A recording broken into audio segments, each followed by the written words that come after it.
From the Windows, Doors, and More studios, your one-stop shop for all your kitchen and bath needs. The Pat Miller Program. Whoa, 92.3 FM and 1190 AM. Depend on it. And welcome back. This is that part of the program that Mrs. Miller always listens to because this is my favorite guest week after week after week.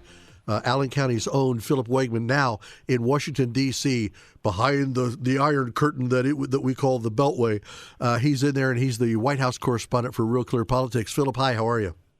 Hey, thanks for having me, Pat. Isn't it that time of year when you're just so thrilled to be in D.C. because it's not humid or hot or anything? So, to tell you the truth, it actually has been pretty decent weather. The humidity has not caught up yet. I was at the congressional baseball game the other day, and I don't think that Congressman Banks was on the field, so I'm not disparaging anyone. But by the end of the thing, I was rooting against both Republicans and Democrats. Because it was a pretty ugly display of baseball. Yeah. You had both teams hitting the cover off the ball, which was great, but occasionally when there would be a moment for some baseball, like a double play or, perhaps an opportunity to display some athleticism. Some coordinated defense. Yeah, it all sort of fell apart, and it was perhaps a commentary on the fact that we're sending some rather elderly, out-of-shape folks to Washington, D.C. Talking about that baseball game, we hadn't talked about mentioning this, but a few people decided to climb over the wall and drop down onto the field. Oh, yeah. You want to talk about displays of athleticism? There were climate protesters who ran onto the field, and the U.S. Capitol Police, those guys were not playing around. They leveled them. Yeah, I saw some of the video of that, and I'm like, well, that's how it goes. So welcome to baseball.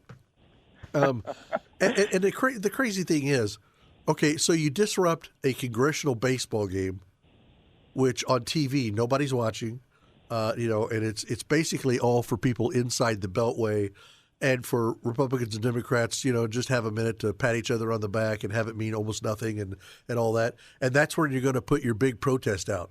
Nobody's watching you. Yeah, and so I rag on the congressional baseball game because generally I think it's good to have a healthy distaste for politicians if you're in the press, but these guys never get along on anything, and the congressional baseball game is actually a good moment for them to set aside whatever partisan differences they have. It's a game for charity. I think they raised about $2 million, and it's probably one of the healthier traditions, even if the members of Congress themselves are not necessarily the healthiest. Any women playing? I think that the female members of Congress, they're going to square off against the Capitol Hill Press Corps in a softball game, and if I'm not mistaken, I think that the press has been beating the female members of Congress for some time now.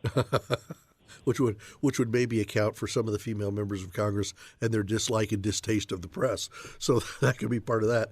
Philip, I didn't bring you on to talk baseball, although it's a nice little diversion.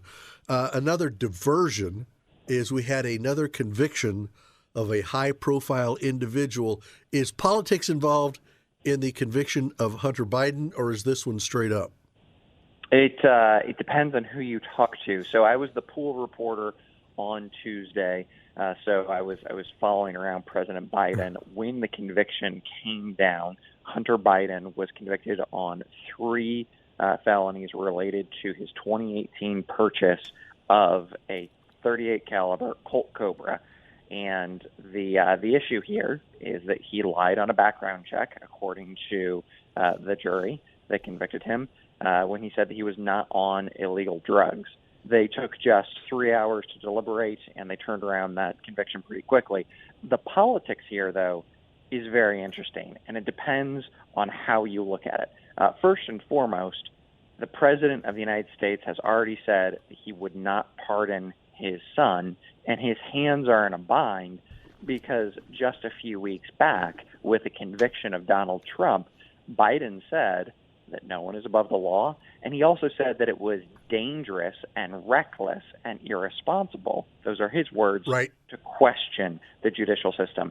So his son is caught in the jaws of that system now, and he's facing potentially 25 years in prison, although in all likelihood, the sentence could be much less, at most perhaps a year, and he still has to appeal. But if you talk to Republicans will say that this is a distraction. Their argument is that the real case has to do with Hunter Biden's foreign business dealings, and their argument is that the DOJ slow-walked this case for years, that they should have brought charges much sooner. So that's where things stand now in terms of the politics. But as a factual matter, you cannot get away from the fact that President Biden has said publicly that he will not pardon his own son. He's leaving his son in the arms of the justice system. Well, until after the election, because some people say, well, yeah, if Biden gets reelected, he may just go ahead and just pardon him. We need to get this off the pages. This is not important stuff to the American people. Well, he could still pardon him even if he loses the election. He's president until January the 20th of next year. Well, that's a good point, Pat. So as a political consideration, what's good for the goose is good for the gander. And Biden had to eat some crow because last May he said in an interview with MSNBC that his son had done nothing wrong. Well, it's clear based off of what the jury found that they had done something wrong. He lied on that background check. Yeah. You're right. He could reverse course, and if he loses the election, he could pardon his son. What the White House has not ruled out, though, which is much more interesting, is a presidential commutation. If, for instance, Hunter was sentenced to some jail time, we could see his father not pardon his felony but commute his sentence. That's a possibility here. But, Republicans are obviously very angry that this case wasn't brought sooner. But something that I found really interesting is that when Special Counsel Weiss talked to reporters, these guys, they never take questions. They never take questions from the press. And that's a shame.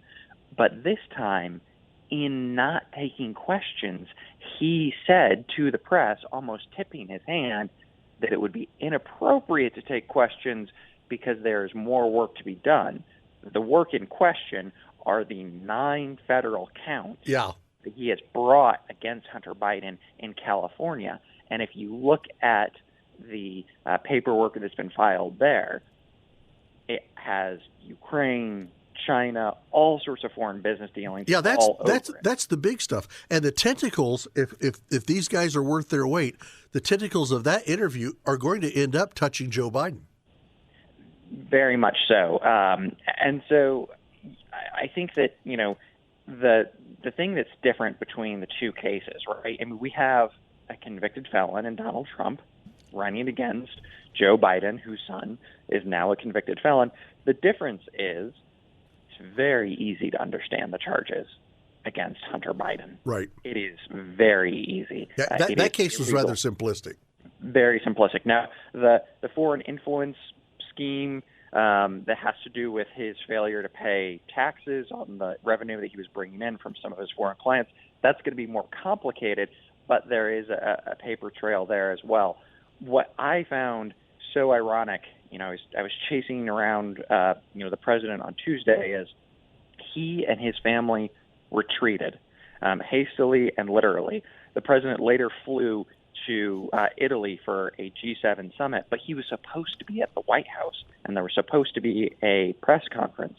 Instead, the White House, they canceled the press conference. And the president, instead of returning to the White House, he flies to Wilmington, Delaware. But in between, he goes to a summit hosted by Everytown USA, and I'm not certain if the White House speechwriters just didn't update the speech or if they didn't think to, because he gave some of the most ironic remarks in American politics, where Biden wasn't just calling for an assault weapons ban. He wasn't just calling, for increased background checks. You had the president of the United States say that there should be, quote, responsibility for families who leave firearms unattended. And that is incredibly ironic because we heard in Wilmington, Delaware, from Haley Biden, the president's daughter-in-law, that she took Hunter Biden's gun out of his truck and threw it into a dumpster behind a grocery store because she was afraid that that unsecured firearm would be a danger to her children. So it was more than ironic, and certainly all of this is going to be fodder for Donald Trump to attack Joe Biden when they meet each other in Atlanta for the first presidential debate at the end of the month. Our time's almost gone, but I got to ask you, with the Trump conviction, and he is now a convicted felon, and he is looking to appeal, which he should. Everybody that's convicted of something like that should appeal it. What's the buzz around the Beltway?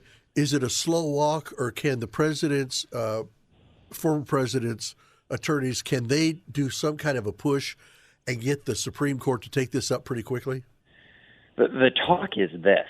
I'll leave it to the legal experts to diagnose sort of how this is going to work on appeal. But what I can tell you is the raw polling.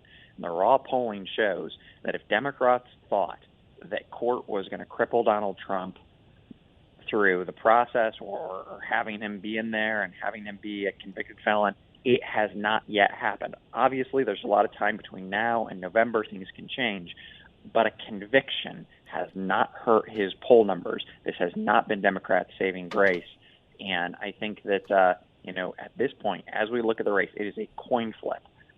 This has not hamstrung Donald Trump. No, not at all. It certainly hasn't quieted him. He's not afraid to stand out there and say, okay, here we are, and blah, blah, blah. I mean, and his rallies are still amazing to me. Yeah, you would think that with the gag order and with the legal jeopardy that he's incurred, that he might pull his punches. But I think that the calculus in Trump's mind at this point is very simple, and that is if he wins, he can maintain his freedom. He lost in court. His lawyers think they've got a good chance at appeal, but he believes that he can get some momentum out of this, or at least downplay it such that it doesn't hurt him. And what we're seeing in the short term is that conviction has not been a death knell for the former president. What do you think, real quick, of the meeting where Donald Trump is actually in Washington today and actually meeting with Republicans in the nation's capital? That's kind of a bold move. Yeah, it's a bold move. He has been to D.C. previously, but coming to Capitol Hill is this is the first time he's done that since his presidency. There's obviously some irony because one of the last things that happened under the president's tenure at Capitol Hill was the riot that we saw there on January 6th. Right. But that is a distant memory. I'm told that at the Capitol Hill Club, just a few blocks from the White House, House Republicans gifted him the game ball from the congressional baseball game. And, that sounds silly, right? It's not a big deal. But all of these Republicans are falling over themselves to get as close as they can to Donald Trump because he remains the most popular Republican in the Republican Party. This is his party. Nothing has changed that. Well, he's the most popular politician. He's even more popular than any Democrat, named or unnamed. So it'll be interesting. But running as a convicted felon, I'm just kind of sitting out here in the wings just waiting to see what happens. It could be anything. Always glad to have Philip Wegman with us from Real Clear Politics. Philip, thank you so very much. Happy Father's Day to your dad. And I just hope that he has a good weekend. And we'll talk to you again on Saturday next week, if that works for you, sir. Thank you, Pat. Happy Father's Day. Always glad to have him on with us every week. Philip Wegman from Real Clear Politics. Don't forget, coming up in the next hour, we've got somebody from the 122nd. We do that as we celebrate Father's Day coming up tomorrow right here on WOWO 92.3 FM at 1190 AM. This is the Pat Miller Program on WOWO 92.3 FM at 1190 AM and on the WOWO app. Hi, everybody. Pat Miller. Welcome back here on WOWO. Glad you're with us on this Saturday, the day before Father's Day. So what's it like at your house? Is it grilling out time? Is it going to the lake time? Is it everybody's on the boat? Whatever it is, I just hope you find a way to be together, to have a great time. Kim usually goes all out, and she tries to do everything so that I'm not grilling or anything. But it's not necessary. I don't mind grilling. I just want to be together. I want to be with her and her dad and my kids. That's what I want, and that's what we're going to pull off tomorrow at the Miller household. So to all you dads out there, happy Father's Day. And for all of you that can, why don't you find a way to write dad, call dad, do whatever, email him, text him, do whatever, and see what it is that you could do. So did you hear the story on Fort Wayne's Morning News yesterday, Friday, with Caleb Blakesley? The story where scooter drivers in D.C. are in trouble for driving over a pride flag. Now, let's kick this around a little bit, okay? Can we do that? Because this is a pride flag that's not a cloth pride flag. It's not cardboard. It's nothing. It's not on foam core. It's painted onto the street.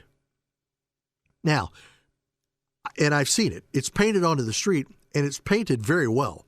Somebody took their time. They used proper lines. It's done very, very well. That's not the point.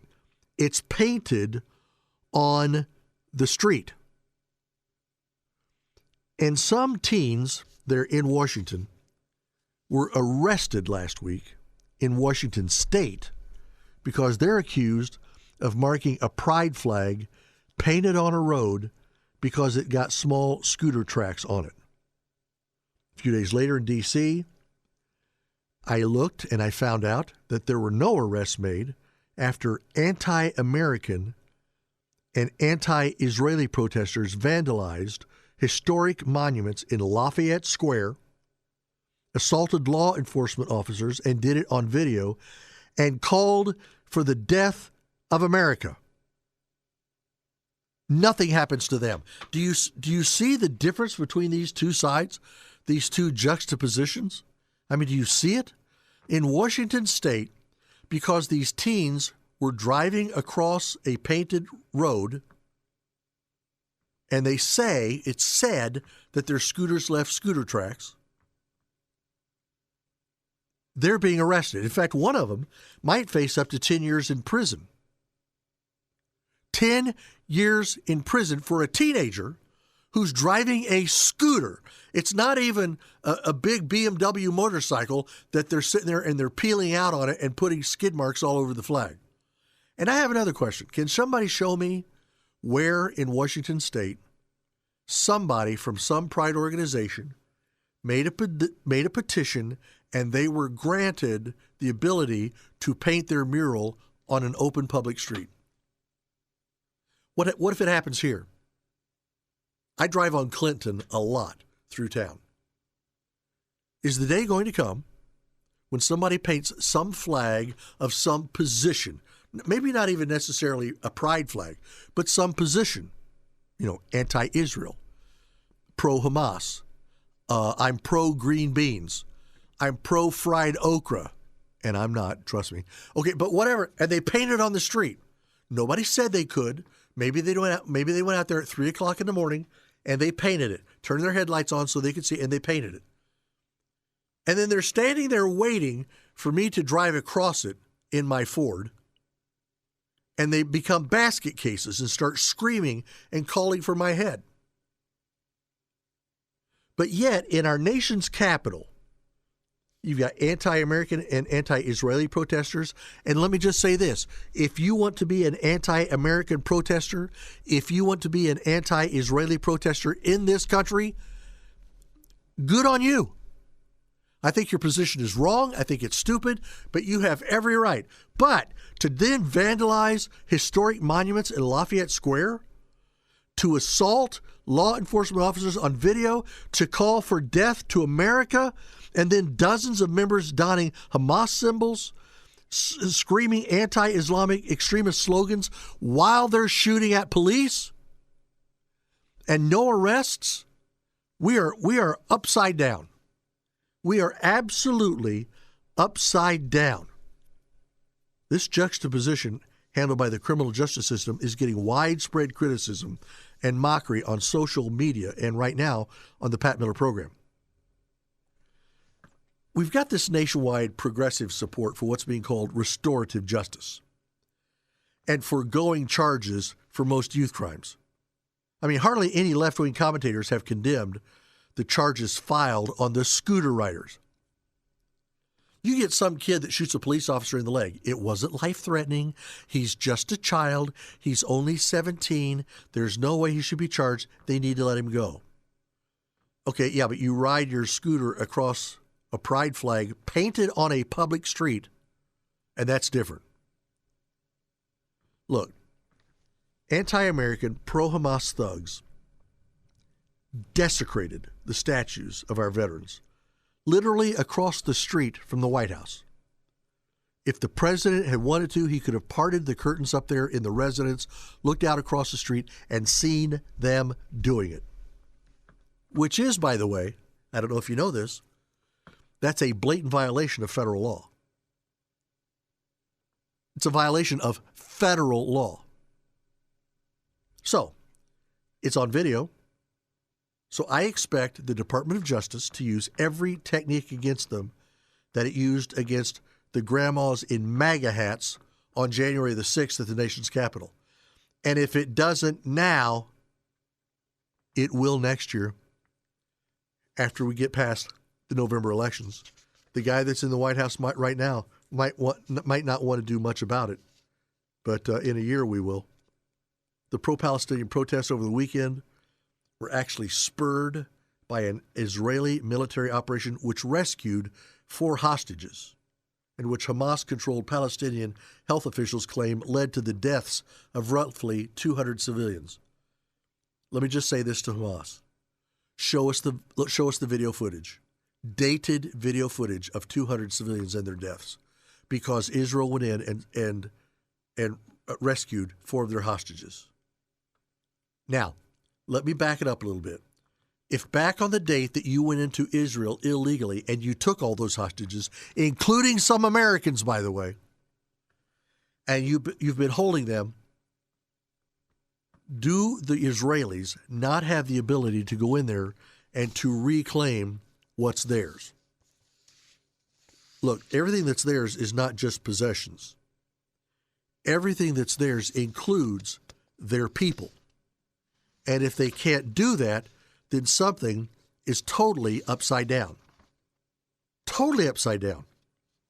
If Israel cannot go in and do what they need to do, do you remember the raid on Entebbe? Do you remember that movie where Israel, when one of the airliners out of Tel Aviv was hijacked and they landed it in Africa, and then the Israelis found a way to get there, and they surrounded the plane coming from a blind side, and they did it on the ground to where the Arabic people holding all those Israelis hostage didn't know they were there.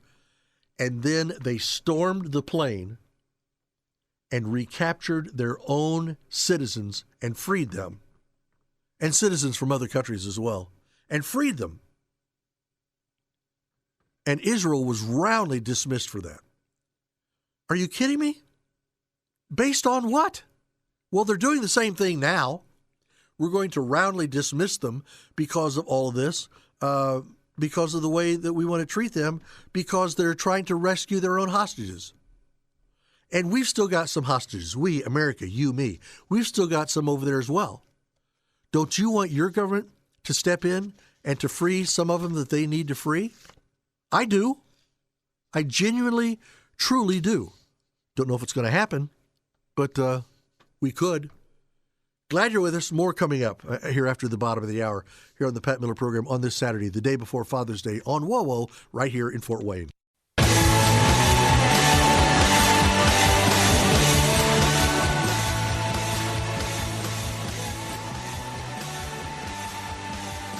Hey, welcome back, everybody. Always glad that you're here. Glad you're with us today here on the Pat Miller Program. Hey, listen, in the last segment, we talked a lot about the scooter drivers there in D.C., and in Washington State, by the way, where they haven't shown due respect. Due respect for the pride flag. In Washington State, a pride flag painted on the street, and some kids on scooters drove over it on a public street. Now, they didn't drive to the flag and drive back and forth and back and forth and back and forth. They just drove over it going down the street. And now one of them might face up to 10 years in prison for that. 10 years. This is insanity. There's nothing dumber than that. Absolutely nothing is dumber than that. Except the flip side. How about this? See if you think this is idiotic. There's a TV employee over there in the great state of Ohio, and we find some troubles over there in Ohio, and we found it again. But in the state of Ohio, we have got a reporter there on one of the stations there in Ohio, and the Post says, she put out a post on her private page, by the way, and it's a post that shows, it's one of those pictures that looks like it's a cartoon from the 1950s. I mean, it's a cartoon, but it's an animation. It looks like a real picture, and it's a bride and groom coming down the aisle after they've been married. Here's what it says. Celebrate straight pride. It's natural. It has worked for thousands of years, and you can make babies, ! Well, Madonna Chisholm Pinkard posted that joke on her page. She's worked at WFMJ in Youngstown, Ohio, as the community relations director, and she's been there since 2004. She's been there 20 years. Now, the Facebook posted about the meme she shared, and Pinkard commented, "Thanks for getting me fired." The station pulled her in and fired her. The screenshot posted by this appears to show what was posted on Pinkard's personal Facebook account. Her personal Facebook account. The TV station, which is affiliated with NBC, what? Yeah. They issued a statement this month confirming that it fired her, and they declined to comment on questions that came to them from Fox, from the Daily Signal, from the Daily Post. WFMJ has terminated the employment of our community relations director following her unauthorized post on a, now get this, company-linked social media site last week. Do you know why it was company-linked?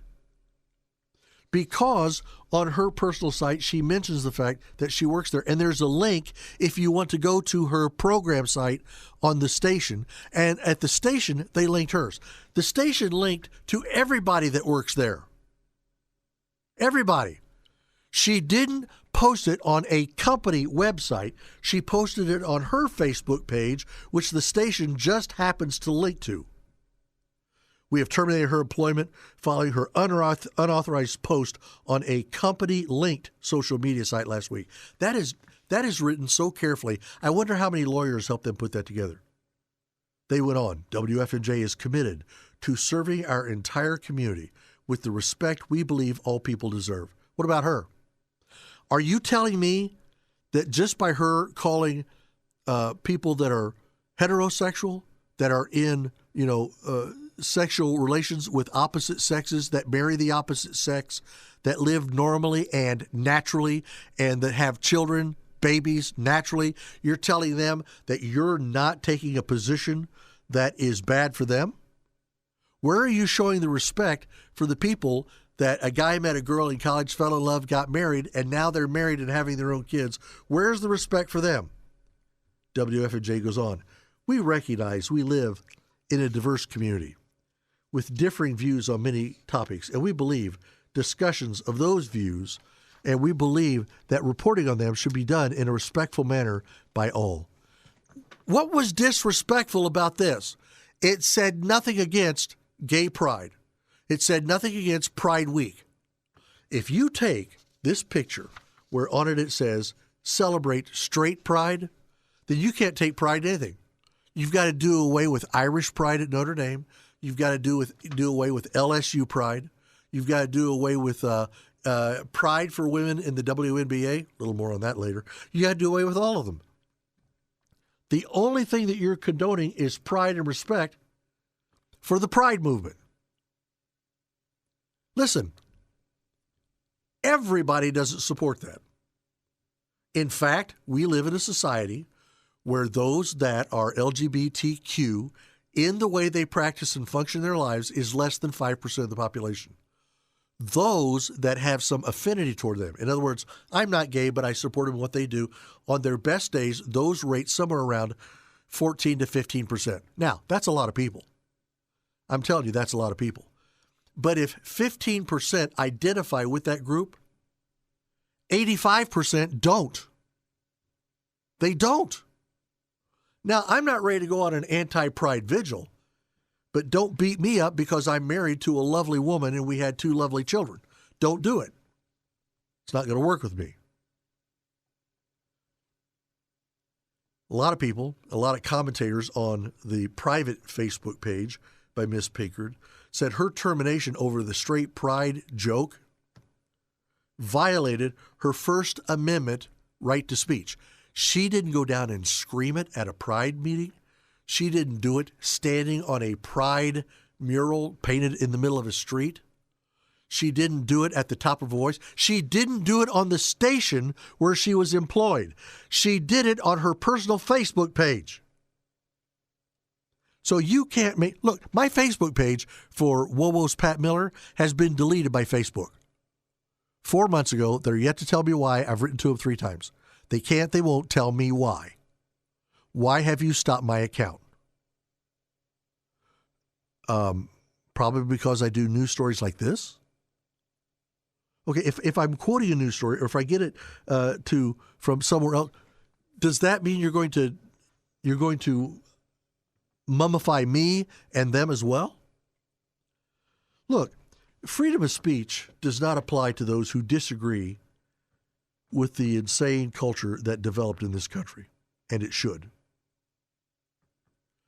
Joey Ritter, who is gay, and he is a news person, and Joey Ritter said, "I'm gay, and I found her post hilarious." Hilarious. Why? Because he's got a sense of humor. He actually has a sense of humor, and a lot of people don't. And therein lies part of the problem. So they're a local TV employee in Ohio. This is not in California. This is not in New York. This is in Youngstown, Ohio. Okay? And they fired her, and they've let her go. Hey, coming up in the next hour, we've got Chief Master Sergeant Hooper Gardner from the 122nd. He'll be with us for our monthly 122nd update. So we've got all that coming up. In the next segment coming up, we've got somebody who's saying, it's time. And you've heard me say this, and this is not me. This is coming from him. But he says, it's time. What's time? Hudson Crozier is going to tell us why the time has come to abolish the federal education department. Get rid of it. Well, what will our kids learn? Oh, I don't know. Reading, writing, arithmetic? Maybe that? Right? Why do we keep taking who we are and dismantling it and handing it out piece by piece to others that want to do nothing more but to weaken our voice and everybody else's voice that doesn't sound just like theirs? Why are we doing that? Because we're allowing them to do it. We didn't shut them down the first time they tried this nonsense, and they're not going to shut down doing it now. That's just the way it works. So, should we abolish the federal education department? Quick answer, yes. Why? I'm going to talk about that. If you'd like to text me on it, 46862. That's 46862. Text the word WOWO and then your question or comment, and it comes right here. All that comes up after this next short break here on this Saturday, day before Father's Day, on WOWO, 92.3 FM and 1190 AM. This is the Pat Miller Program on WOWO, 92.3 FM and 1190 AM and at WOWO.com. Our last little segment here as we close out the second hour of the Pat Miller Program. Don't forget, in the first hour coming up right after Fox News, we've got Chief Master Sergeant Hooper Gardner from the 122nd, the Black Snakes, and we're going to be talking to him about a lot of changes going on out at the base and a lot of things.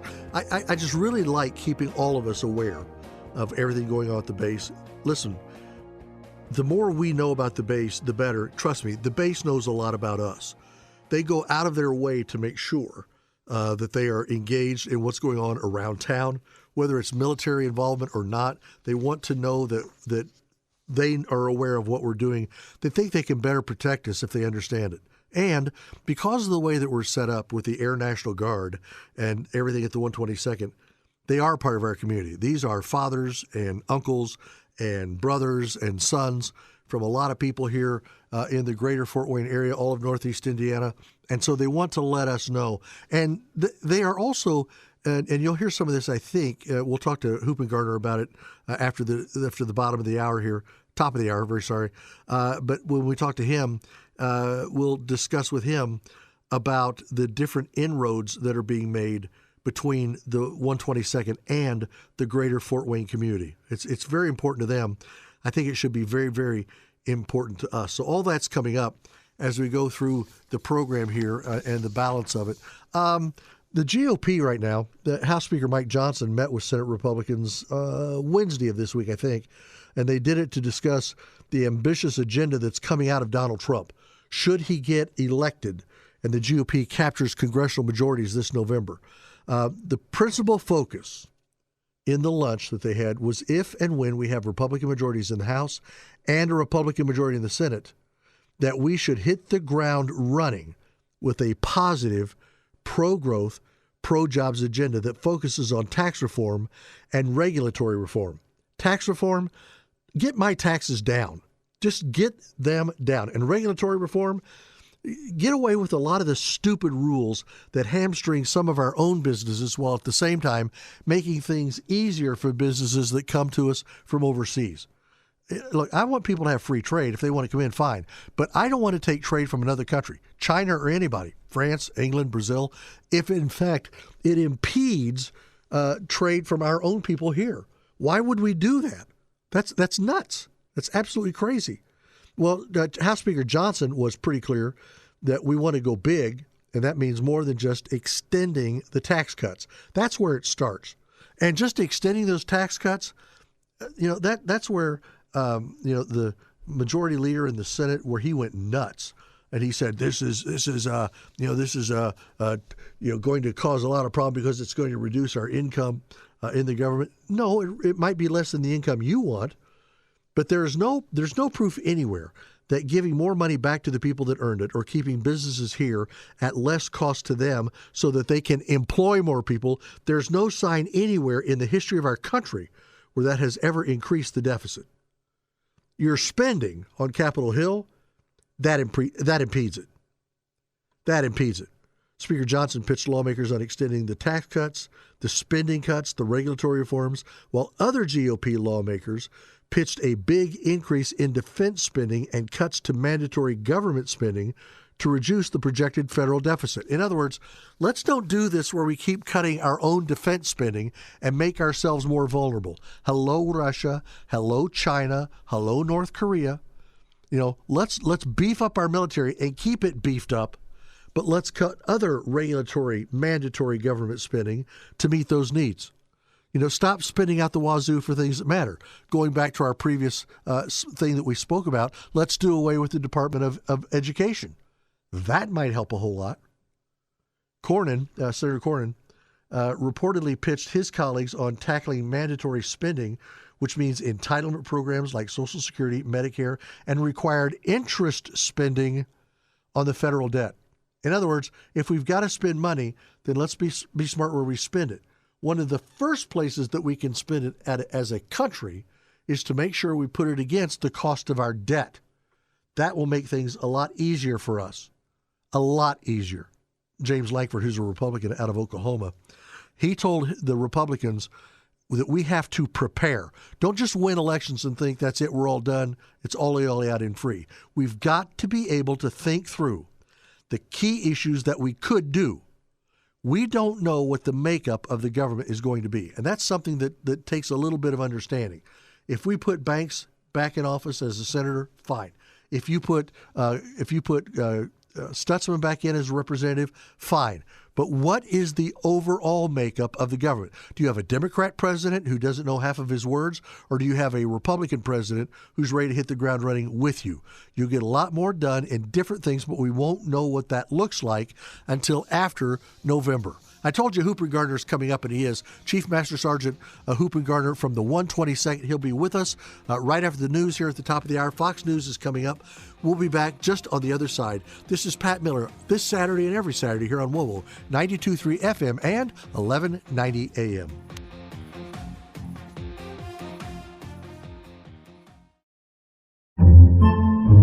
Podcasts by Federated Media.